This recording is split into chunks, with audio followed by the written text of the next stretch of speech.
Hey guys, what's up? Welcome back here to another edition of The Fishing Teacher, and really appreciate you guys watching today's video. And guys, we're going to be talking today about how to prepare for a fishing trip. If you are going to the lake, for example, like I'll use a prime example. I'm going to the lake tomorrow on a lake here in Missouri that I haven't been to in about a month. So I sort of have to prepare for this trip, not really knowing what's going on up there. So I'm going to give you guys some tips and advice on how to prepare for a trip. Specifically in the season that you're fishing. Now we're gonna be talking about like right now, late fall, early winter in this particular video.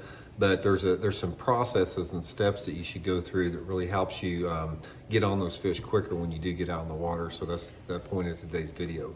Also, guys, just a big thanks to everybody out there that's been using my tackle warehouse link. I've been putting it in the description, my generic link, and if you use that link, if you need to buy any tackle, that's a good way to support the channel. So thank you everybody that's been doing that. Okay guys, I'm just gonna run through my day tomorrow. I'm going up at Stockton Lake tomorrow. I've got an on the water lesson up there, and I haven't been on the lake in about a month. So what I have to do, and you can sort of relate this to your own fishing here, is I've got to sort of prepare for this trip, not really knowing exactly what's going to go on out there. So the first thing that you need to do is you need to find out like what the water temperature and the water level is. Now you can do this like I've done it. You can Google and find that out from the Corps of Engineers. Pretty good idea on that, so you can get an idea of sort of what you need to do based upon those two conditions. And the next thing you have to do, you have to give yourself a couple different options. So in this particular scenario for this time of year, I know there's still quite a few fish shallow. The water temperatures I know are in the upper 50s, lower 60s. That means there's going to be quite a few fish shallow. Hasn't cooled off like it normally does this time of year. So therefore, since there's going to be some fish shallow, I've got a lot of different options here. I've got the option of maybe even catching the fish on the top water. Obviously, if the weather conditions are right, if we got some clouds and wind, a spinnerbait or crankbait could work good. And possibly even a jerkbait. Even though the water's pretty warm, those fish are still in that position and sort of getting into that mode where they're going to bite a jerkbait. And then obviously, if they don't want to bite a moving bait like a topwater or crankbait or jerkbait, you have to have an option of a slower bait. So this time of year I know is a really good time to fish a finesse jig. So here's my approach tomorrow, for example. I'm going to get out there right off the bat. First thing I'm going to do is I'm going to look at the water temperature. And if that water temperature is 60 degrees or so, I may throw a topwater plug around a little bit, buzzbait or something like that.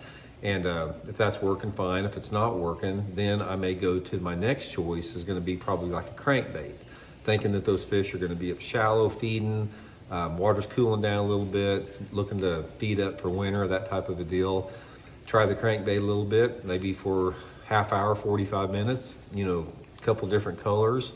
If that doesn't work, then I'm going to move on to the next option, which is probably a jerkbait. I may get out and, if I was throwing crankbaits like on rocky banks, I may move out and start fishing some points with a jerkbait a little bit, see if that works. If that's working, I can keep running that pattern. If I try that for 30, 40 minutes and that's not working, then I'm sort of concluding, I'm thinking to myself, okay, they don't want a topwater, they don't want a spinnerbait, they don't want a crankbait, they don't want a jerkbait, maybe they don't want to chase anything. So that's when I pick up my finesse jig, and I'll maybe move to some steep rocky banks or some bluffs, and I'll methodically fish that finesse jig, pretty slow in those type of areas. And if I give myself the option with a handful of different lure categories, profiles, colors, eventually I'm going to run into them. I'm going to catch some fish eventually. It's just a matter of weeding through there. But the thing about it is you sort of have to systematically go through your day to figure out what you need to be doing. And sometimes it works right off the bat, and sometimes it takes a while. But when you're going fishing and you don't really know what to do and you don't really know what to try, try to put together some type of a game plan like I've got tomorrow. I've got 4 or 5 baits that I think are going to work. I'm going to give each one of them, 20 to 30 minutes. And then if that's working, I'll deal with that situation. If it's working, if it's not working, I'll make some adjustments. But just remember, bass fishing is a matter of a process of elimination. It's like every day that I go fishing, I know that I'm going to catch fish on a fishing trip. I just don't know how long it's going to take for me to find them. It may take me 10 minutes to find them, and it may take me 3 days to find them. but eventually I'm going to weed through all those possibilities and hit on that right thing that works. So just remember, even if you're not catching them, stay positive. Just keep switching areas, keep switching baits up. Eventually, you're going to start picking up a few fish, and the puzzle will start coming together once you start catching a few fish with that. So, anyway, hope that helps out, guys, and we'll talk later. See you.